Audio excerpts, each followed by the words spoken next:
तो guys India में Canada बुलाने के नाम पे, यहाँ का वर्क परमिट दिलाने के नाम पे, यहाँ की पीआर दिलाने के नाम पे, यहाँ की रेजिडेंसी दिलाने के नाम पे इंडिया में स्पेशली इतने सारे फ्रॉड हो रहे हैं। इसके लिए मैं ये वीडियो बना रहा हूँ। मेरा पिछला वीडियो अगर आपने नहीं देखा है तो वो वीडियो देखो, उसमें मैंने दो जो सबसे बड़े फ्रॉड है ना उनको एक्सपोज किया है। अरे बाप रे, ये तो धोती खोल रहा है। पहला फ्रॉड है वो है कि यहाँ पे वर्क परमिट के हिसाब से वो बोलते हैं कि यहाँ पे आपको जॉब दे रहे हैं, और उनके पीछे की क्या सच्चाई है वो मैंने पूरी बताई है। और दूसरी की कैसे एजेंट ना सिर्फ आपको फाइनेंशियली बल्कि आपकी जान के लिए भी हानिकारक हो सकते हैं, नुकसानदेह हो सकते हैं। उसके पीछे की क्या स्टोरी है, क्या घटनाएं यहाँ पे एक्चुअली में घटी हैं कुछ दिन पहले, वो मैंने आपको बताया था। तो ऐसा नहीं है, ये दो मेजर चीज़ें थी, लेकिन इनके अलावा भी अलग अलग लेवल पे इंडिया में मैं देख रहा हूँ बहुत सारे फ्रॉड होते हैं। मुझे कैसे पता चल रहा है? मुझे ग्राउंड रियलिटी इसलिए पता चल रही है क्योंकि मैंने आपको व्हाट्सएप नंबर दे रखा है। मैंने बोल रखा है कि आपको अगर पेड कंसल्टेंसी चाहिए, अगर आपको यहाँ के बारे में रियल अगर अच्छे से एजुकेट करना है, आपको अगर आपको जेन्युइन सलाह चाहिए बिना किसी धोखेबाजी के या बिना किसी लालच के, तो उसके लिए मैं आपकी हेल्प कर सकता हूँ। तो उसके लिए मैंने नंबर दिया हुआ है। अब क्या होता है, मेरे पास रोज़ की 50-100 एप्लीकेशन ऐसी आती हैं, तो वहाँ से मुझे पता चलता है कि कोई बोल रहा है कि भाई हम आपको LMIA दिलवा देंगे, कोई बोलता है हम आपको जॉब ऑफर दिलवा देंगे, कोई बोलता है आपको यहाँ के थ्रू ले जाएंगे तो ऐसा करवा देंगे, कोई बोलता है आपको एज ए विजिटर कनाडा भेज देंगे, वहाँ पे हमारा एजेंट है वो करवा देंगे। पैसा ही पैसा होगा। तो इनमें क्या क्या दिक्कतें होती हैं, क्या क्या होती हैं, वो एक एक करके मैं यहाँ पे एक्सपोज करता हूँ। तो पहला वीडियो अगर आपने नहीं देखा तो मैं हाईली रिकमेंड करूंगा। उसके आगे की चीज़ें हैं वो यहाँ पे बता रहा हूँ मैं, ठीक है। तो इसके बाद जो आता है एक जो फ्रॉड है वो है यहाँ पे LMIA का। अगर आपको नहीं पता है LMIA क्या होता है, तो LMIA एक्चुअली यहाँ पे एक तरह से बोल सकते हो उसको जॉब सर्टिफिकेट होता है। जॉब सर्टिफिकेट का क्या मतलब है? देखो, जॉब ऑफर में और LMIA में फ़र्क है। जॉब ऑफर का मतलब है आप गवर्नमेंट को ये दिखा रहे हो कि यहाँ का कोई कैनेडियन एम्प्लॉयर आपको जॉब देने के लिए रेडी है, लेकिन वो गारंटी नहीं ले रहा है ना। तो उस जॉब ऑफर के बेसिस पे आपको PNP वगैरह मिल जाती हैं, तो आप यहाँ पे आ सकते हो और जरूरी नहीं है उसके साथ काम करो। लेकिन अगर कोई LMIA दे रहा है तो वो बहुत बड़ी चीज़ होती है। LMIA का मतलब है वो आपकी रिस्पॉन्सिबिलिटी ले रहा है, वो आपका बैकग्राउंड चेक कर रहा है, वो 2 साल के लिए आप उसकी छाती पे बैठ के जाके 2 साल के लिए वो आपकी जिम्मेदारी ले रहा है एक तरह से, ठीक है। अब कई लोग क्या करते हैं इंडिया में, और देखो यहाँ का जेन्युइन मार्केट में बताऊँ, यहाँ का जो जेन्युइन मार्केट है, मैं खुद मेरी कंपनी है, मैं कई और एम्प्लॉयर्स के साथ बैठता हूँ, मेरे कई सारे यहाँ पे जानकार हैं, ठीक है, जो बिजनेस कर रहे हैं।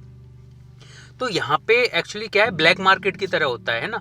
ये एक्चुअली लीगली अलाउड नहीं है, लेकिन यहाँ के लोग क्या करते हैं, उस चीज़ को बेचते हैं।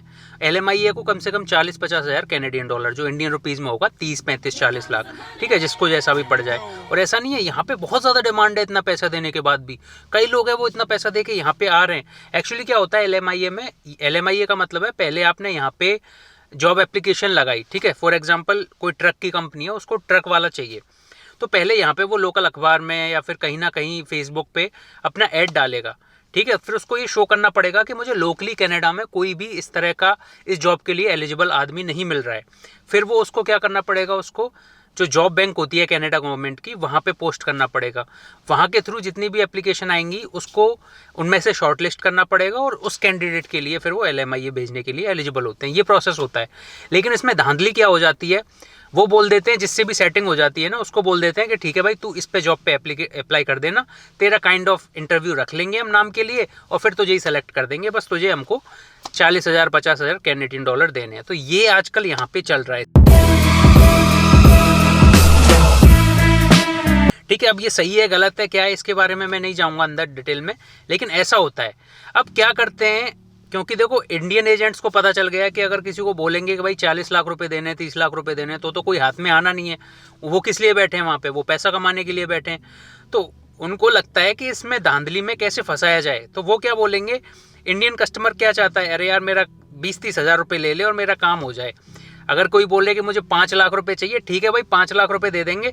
ऐसा कर भाई 50,000 रुपये तुझे हम अभी दे सकते हैं इंडिया में, बाकी तू ऐसा करना ना, जब हम वहाँ पहुँच जाएँ कनाडा में, तू जॉब लगवा दे, हमारी जॉब में से काटते रहना, ठीक है। इस तरह का एटीट्यूड होता है। तो इस तरह के लोग ज़्यादातर सोचते हैं इंडिया में। तो इस मेंटेलिटी को एजेंटों ने बड़ा कैश कर लिया। उनको पता है इस तरह से सोचते हैं, तो वो ऐसा ही ऑफर दे देते हैं आप लोगों के लिए। वो क्या बोलते हैं, बस तुम्हें 50,000 रुपये देना, अभी 50,000 रुपये मेरे अकाउंट में दे दो, बाकी का जो 5 लाख रुपए देने वो हम तुम्हारी सैलरी में से $1,000 काटते चलेंगे 1 साल तक, और बाकी ऐसे हो जाएगा बराबर। बाकी तुम्हारी सैलरी मिलेगी तो मैं $5,000 $6,000 जैसा उनको सपने दिखाने दिखा देते हैं। एक स्कीम है, 25 दिन में पैसा डबल। तो इसमें कस्टमर भी फंस जाता है, आप जैसे लोग बहुत ज़्यादा फंस जाते हो कि अरे यार ये तो सबसे बढ़िया ऑफर है। ऐसा तो किसी भी बड़े बड़े कंसल्टेंट के पास गया हूँ मैंने, कैनेडियन जो जेन्युइन गवर्नमेंट अप्रूव्ड एजेंट है, उन्होंने भी ऐसा ऑफर नहीं दिया यार, ये तो बड़ा बढ़िया ऑफर लिख रहा है, और चला भी गया तो 50,000 का ही तो नुकसान होगा। तो आपकी ये चीज़ है ना, 50,000 का ही नुकसान होगा। इसी चीज़ को वो एनकैश करना चाहते हैं। उनको लगता है ठीक है 50,000 ऐसे कर करके मैंने 100 जने फंसा लिए तो मेरा काम तो चल गया, ठीक है। तो ये मेंटेलिटी होती है। तो इस LMIA के झंझट में मत आएं। LMIA के बारे में अगर आपको ऐसा लग रहा है तो आप खुद एम्प्लॉयर की जगह अपने आप को रख के सोचो, ठीक है। मैं ये बोल रहा हूँ कि आप यहाँ पे कनाडा के एक एम्प्लॉयर हो जिसके पास ऑप्शन है कि आपको 50,000 डॉलर या फिर बोले 30 लाख रुपए इंडियन आपको मिल जाएंगे। इस तरह से अगर आप जॉब की धांधली करोगे, इस तरह से आपको एम्प्लॉय भी मिल जाएगा अपने बिजनेस के लिए, और आपको ऊपर से 30-40 लाख रुपए भी मिल जाएंगे। तो आप क्या करोगे खुद बताओ। आप ये चाहोगे कि कोई भी किसी को भी मैं उठा लूँ, क्योंकि काम तो देखो कोई भी आएगा कर ही लेगा ना। तो आप ये चाहते हो कि किसी को भी मैं उठा लूँ और उसको जॉब दे दूँ, सारे बेनिफिट दे दूँ 20,000 रुपये में, 30,000 रुपये में, उसमें से एजेंट का भी तो कमीशन होगा। आप खुद करोगे क्या? या फिर ये सोचोगे यार मार्केट वैल्यू 30 लाख चल रही है तो मुझे 35 को ही दे तो मजा आए, इस तरह से ही सोचोगे ना आप। अब तो फिर आप ये कैसे सोच लेते हो? एम्प्लॉयर अगर ऐसा सोच रहा है, आप अगर एम्प्लॉयर की जगह होते तो आप ऐसा सोचते, तो ये कैसे सोच लेते हो कि नहीं यार हमारे लिए बस ये 20,000 में कर दे, है ना। आपका वो रिश्तेदार थोड़ी लग रहा है, आपका रिश्तेदार भी होता, मैं तो कह रहा हूँ कोई फैमिली का भी होता, वो भी आपके लिए इतना करता। तेरा बाप यहाँ छोड़कर गया था कि तेरी माँ? वो भी ऐसा करता क्या कि उसको 35 लाख रुपए आ सकते हैं, लेकिन क्योंकि आप उसके रिश्तेदार हो तो आपको 20,000 रुपये में एंटर करने देगा। अपना लॉस करेगा कोई इतना? अगर कोई बिल्कुल ही फैमिली का है, ब्लड रिलेशन में, तो बात समझ में आती है, लेकिन कोई भी नहीं करेगा ना। तो आप जो अनजान जिसको जानते नहीं हो उससे कैसे इतनी उम्मीद लगा रहे हो कि वो आपके लिए इतना ऐसा कर देगा? तो लॉन्ग स्टोरी शॉर्ट, ऐसी चीज़ें नहीं होती हैं। इस तरह की चीज़ों को अवॉइड करो और इस तरह के स्कैम से बचो। और देखो इसमें एक पॉइंट ये भी है कि अगर कोई यहाँ का एम्प्लॉयर है ना, वो अगर आपसे क्यों ले रहा है इतने 30-40 लाख रुपए, क्योंकि उसकी जेब में तो समझ लो 10-1 लाख रुपए ही जाएंगे। अब उसको क्या है, वो चीज़ें सारी जस्टिफाई करनी पड़ती हैं, तो वो लॉयर को भी देगा कि लॉयर इस तरह से केस बनाए कि वो अल्टीमेटली वो नहीं फंस जाए उस चीज़ में, ठीक है। वो कहीं और भी देता होगा कि सारी फाइलिंग सिस्टम है ना वो इस तरह से रहे कि पूरा काम स्मूथ हो। तो इसका मतलब है उसके पास 10-1 लाख रुपए ही पहुंचेगा, बाकी सब कोई लॉयर को देगा, कोई वो और बड़ी कंसल्टेंसी को देगा, कोई जुगाड़ बिठाने में देगा। तो इस तरह से होता है, ठीक है। तो अल्टीमेटली क्या होता है, अगर यहाँ पे आप आ भी गए और गवर्नमेंट को किसी भी पॉइंट पे पता चल गया तो वो आपको पकड़ेगी, क्योंकि उसके लॉयर वगैरह उसने इतने पैसे खिलाए हुए हैं ना, तो वो तो बोल देगा भाई मैंने तो इन लॉयर के थ्रू करवाया था, मुझे कुछ नहीं पता। क्या है, फंसोगे उसमें आप। ये फंस गया सीएम। तो वो सारे लॉयर हैं, वो इतने साल से काम कर रहे हैं, वो पागल तो है नहीं, तो सारा ब्लेम है आपके ऊपर आ जाएगा, ठीक है। तो इन सारी चीज़ों को आपको किसी भी कंडीशन में अवॉइड करना है। देखो दूसरा जो स्कैम है ना वो है स्टूडेंट वीज़ा का। अब स्टूडेंट वीज़ा एक्चुअली देखी जाए तो बहुत अच्छी चीज़ है अगर आपके पास ऑप्शन नहीं है, लेकिन इसको मैं स्कैम क्यों बोल रहा हूँ? इसको मैं स्कैम इसलिए बोल रहा हूँ, फॉर एग्जाम्पल आपका बच्चा है, कोई 12th पास किया है, उसने सोचा है यार चलो ग्रेजुएशन के लिए मैं कनाडा जाता हूँ, या फिर ग्रेजुएशन किए आपने सोचा है चलो MBA करने या कोई भी मास्टर्स डिग्री करने मैं कनाडा जाता हूँ। तो इसमें क्या होता है, अगर आपको मेहनत नहीं करनी, अब देखो आपको अगर 12th पास किया है आपने या ग्रेजुएशन किया है, तो आजकल इंटरनेट हर जगह है ना, थोड़ी सी अपनी मेहनत करो, इतने पैसे फेंकने से पहले थोड़ी सी रिसर्च करो, कॉलेज अपने शॉर्ट लिस्ट करो, आपको किस चीज़ में इंटरेस्ट है ये देखो। बजाय इसके लोग क्या करते हैं, किसी एजेंट के पास जाएंगे कि भैया यार कनाडा पहुंचा दो हमारे बेटे को कैसे भी करके। तो एजेंट क्या करते हैं, उनको आपके बच्चे से कोई मतलब नहीं है, उनको उसके फ्यूचर से कोई मतलब नहीं है, उसको मतलब है अपने कमीशन से कि मुझे कमीशन कहाँ से ज़्यादा मिल रहा है। तो उनकी क्या है, कॉलेजों में जुगाड़ होती है। यहाँ पे मैं बताऊँ आपको चीज़ बताऊँ, एक अगर स्टूडेंट का जनरली ऐसा चल रहा है प्राइवेट कॉलेजों में आजकल कि एक अगर एडमिशन करवाते हो ना, उसका ये $2,000 से $3,000 देते हैं, जो हो गया करीब करीब 2 लाख रुपए के आसपास, है ना। 1.5 लाख रुपए से 2 लाख, और भी आगे पीछे होता रखता है, 1 लाख भी मान के चलो मिनिमम। तो क्या हो रहा है कि अगर मान लो आपका बेटा है, अच्छे कॉलेज है, अच्छे कॉलेज कमीशन नहीं देते हैं या फिर कम कमीशन देते हैं, क्योंकि वहाँ पे तो मेरिट बेस पे जाता है पूरा। तो वो आपके बच्चे को जो बेस्ट पॉसिबल के कॉलेज है वहाँ भेजने की कोशिश करेगा, या फिर वो ये कोशिश करेगा कि मैं इसको ऐसी जगह भेज दूँ जो घटिया कॉलेज हो लेकिन वहाँ से मुझे कमीशन ज़्यादा मिल रहा है। ऑब्वियसली वो वही सोचेगा ना कि यार एक की जगह जहाँ से मुझे 2 लाख रुपए कमीशन मिल रहा है ना, अब वहाँ पे जाके ये देखेगा अपना क्या करना है, इसको नहीं करना, पढ़ना है, जॉब लगे तो लगे, नहीं लगे तो नहीं लगे, जो इसका बने तो बने, नहीं बने तो नहीं बने। मेरी जिम्मेदारी ऐसी है कि कैसे भी करके इसको कनाडा भेज दूँ और इसका ले लूँ, ठीक है। तो अब खुद ही सोचो, आप इंडिया में इतने सारे कॉलेज हैं, कोई भी प्राइवेट कॉलेज है जहाँ पे कोई भी नहीं जा रहा, वो भी तो यही काम करते हैं, वो भी तो ऐसा करते हैं कि पैसे दे दे के भाई हमारे पास यार भेजो स्टूडेंट, क्योंकि स्टूडेंट को फीस तो भरनी पड़ेगी, कॉलेज में खर्चे तो करेगा ही वो, अगर हॉस्टल वगैरह ले रहा है तो खर्चे तो होने ही हैं। तो उनको भी पता है कॉलेज वालों को यार कि हमारा जब कोई नहीं आ रहा तो इस तरह से एजेंटों से वो जुगाड़ करके रखते हैं स्टूडेंट वीज़ा के लिए। तो इस वाले स्कैम में आपको नहीं फंसना है। आपको ये नहीं करना है कि एजेंट डिसाइड करे आपके बच्चे का फ्यूचर या आपका फ्यूचर। आपको खुद को किस चीज़ में इंटरेस्ट है, आपको किस चीज़ में फ्यूचर बनाना है। कनाडा जाके आपको ऐसा नहीं है कि बस पहुंच जाओ तो काम हो गया, ऐसा नहीं होता ना। अगर आपकी एज बहुत ज़्यादा है, कुछ भी कॉलेज नहीं मिल रहा, तो समझ में आता है कि भाई ठीक है, कुछ भी नहीं मिल रहा तो यार एजेंट के थ्रू जो भी दिलवा दे वो चल जाएगा मेरे लिए। लेकिन अगर आपकी यंग एज है, आपका कैरियर अभी बनाना बाकी है, तो ऐसी चीज़ चूज़ करो ना, भले आपको महंगा पड़े प्रोग्राम, लेकिन ऐसी चीज़ चूज़ करो जिसमें ऑप्शंस हो, आगे जॉब कर सकते हो, आगे आपका फ्यूचर है उसमें कुछ, उसके बेसिस पे कुछ बिजनेस कर सकते हो। आपका फ्यूचर डिसाइड होना चाहिए जो कोर्स चूज़ कर रहे हो उसके हिसाब से, ठीक है। तो ये चीज़ होनी चाहिए, ना कि आपका एजेंट जो बता दे अपने कमीशन के हिसाब पे वो वाला कॉलेज पकड़ लो। तो इस वाले स्कैम से भी आपको बचना है। तीसरा चीज़ आ जाता है, वो आ जाता है लेबर वाली जॉब्स। देखो लेबर वाली जॉब पे क्या होता है, क्योंकि ज़्यादातर लोग ऐसे होते हैं कि दुबई चले गए या इन जनरल गल्फ़ कंट्रीज़ में चले गए, है ना, वहाँ पे उन्होंने कुछ ऐसा छोटा मोटा कंस्ट्रक्शन का काम कर लिया, तो उनको लगता है यार यहाँ पे लाइफ थोड़ी सी हार्श है, तो कनाडा चले जाएं, वहाँ पे यार ह्यूमन राइट्स भी अच्छे हैं, पैसे भी अच्छे मिल जाएंगे, तो वहाँ पे लाइफ हमारी सेट हो जाएगी। लेकिन वो स्किल्ड नहीं है ज़्यादा, है ना, छोटी मोटी जॉब करते हैं। तो उनको एजेंट इस तरह के सपने दिखाते हैं कि भाई तुम यार यहाँ पे काम कर रहे हो, दुबई में काम कर रहे हो, कतर में काम कर रहे हो, इससे अच्छा ऐसा करो ना, पैसा खर्च करो, इतना पैसा खर्च करो और हम तुम्हें कनाडा में सेट कर देते हैं। तो वो बेचारे इस चीज़ में फंस जाते हैं, है ना। मेरे पास कई ऐसे मैसेज भी आ रहे थे कि सर हम यहाँ पे कतर में काम करते हैं, हम दोहा में काम करते हैं, हम यहाँ पे काम करते हैं और हमारा ऐसा है, एजेंट से बात चल रही है, वो हमको यहाँ पे बुला रहा है, इतने पैसे मांग रहा है, इतने लाख मांग रहा है और वो गारंटी ले रहा है कि हम आपको कनाडा में सेट करवा देंगे। तो भाई देखो, एजेंट है वो तो इस देश को चला नहीं रहे, है ना, एजेंट तो कनाडा की पॉलिसी बना नहीं रहे। उन्होंने आपसे कुछ भी प्रॉमिस कर दिया तो उस बेसिस पे अगर आप मान लो तो ऐसा तो है नहीं। और वो कोई कैनेडियन बेस भी नहीं है कि उनकी अगर ईमेल कर दें तो उसका कोई वैलिडेशन हो। इंडिया में बैठ के कहीं से भी, दिल्ली में बैठ के, मोहाली में बैठ के, चंडीगढ़ में बैठ के कोई ईमेल कर रहा है, उसको ईमेल के बेस पे क्या उसको सू कर सकते हो आप? इंडिया में जाके केस लड़ सकते हो अगर आपके पैसे फंस जाएँ, कुछ नहीं कर सकते हो।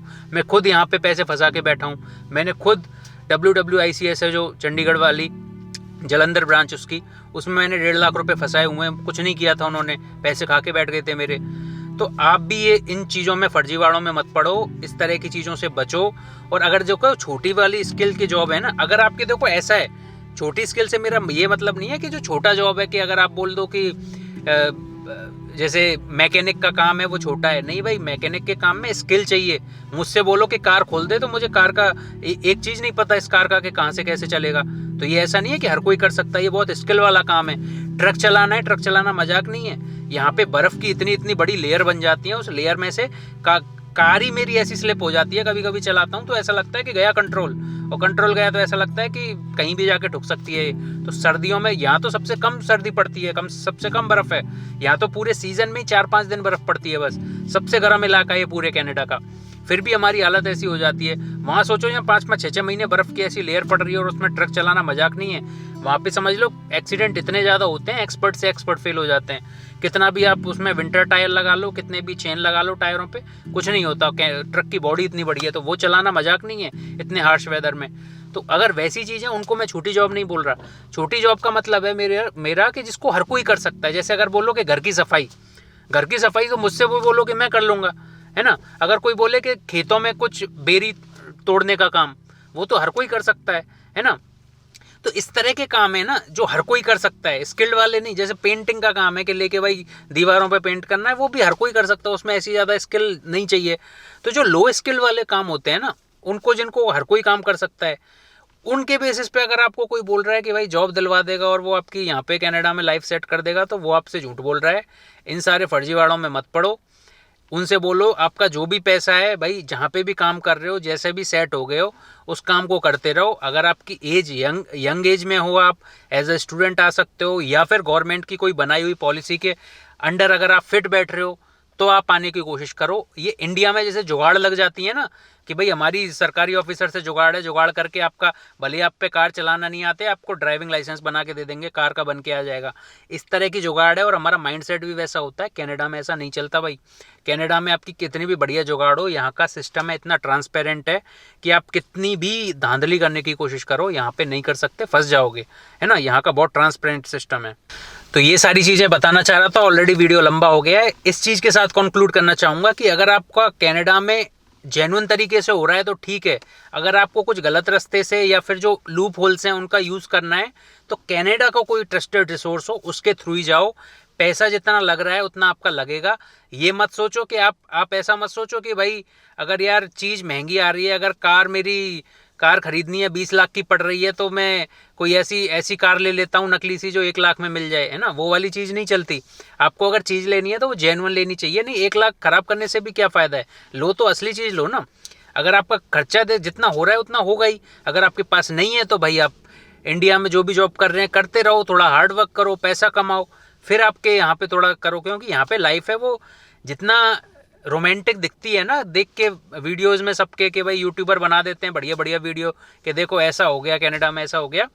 यहाँ पे लाइफ है अच्छी है, ऑब्वियसली मैं मानता हूँ, लेकिन यहाँ पे भी हार्ड है। पैसा कमाना ऐसा नहीं है, यहाँ पे लाइफ आपको बहुत मेहनत करनी पड़ती है।